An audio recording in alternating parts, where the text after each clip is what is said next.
Petrozavodsk in northwest Russia. 6 months in Alsace in France. I went to Russia to study at university. Eisenstadt in Austria. I went to Hamburg, teaching placement in Austria. I was in Klagenfurt. Granada in the south of Spain. The Netherlands studying. Yaroslavl in Russia. Half the year in Russia. I went to Lyon. I went to France. I went to Paris. Half the year in Canada. Bogota in Colombia. Austria. Stuttgart. In St. Petersburg. Argentina. Czech Republic. Valencia, Holland. Belgium. And I went to La Réunion for my year abroad.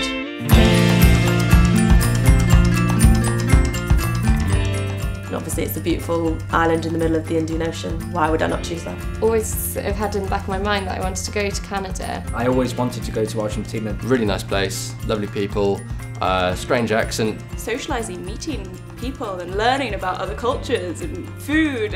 You just learn so much and you're fully immersed in the language. You just got to learn so much about other places. You meet so many people, you see so many things. I met a man in France. 2 weeks of sitting with her kind of every night after I get back from school, and just sitting and chatting for 2-3 hours. We'd quite often strike up conversation with locals who often didn't believe that we weren't Russian because they just never experienced that before. Your fluency just increases so exponentially, it's incredible. I had to show my passport on several occasions just to make someone believe that I wasn't Russian. I used to get really bad headaches because I was literally speaking French all the time. With the year abroad, you've got the support of the university behind you, so if you do something that maybe is perhaps out of your comfort zone, you know you've got that network of support. For a while I thought, oh my goodness, what have I done? I'm living in a convent. Be adventurous, do something that you might not normally do. I started going to job interviews in Austria for a lot of ice cream shops, heavy metal bars. I think I prefer studying to working.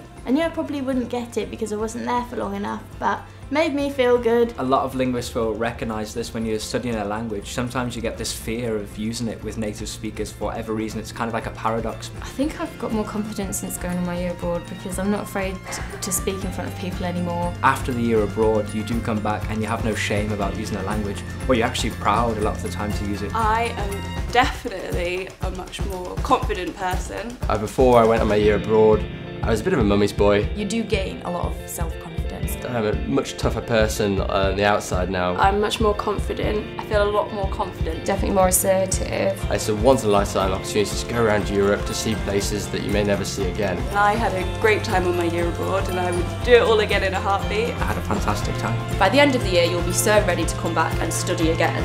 But for this year, it is work and you have got to be there to learn the language, and it is part of your degree, but just enjoy it as much as you can because at the end of the day it's going to be the funnest year of your degree.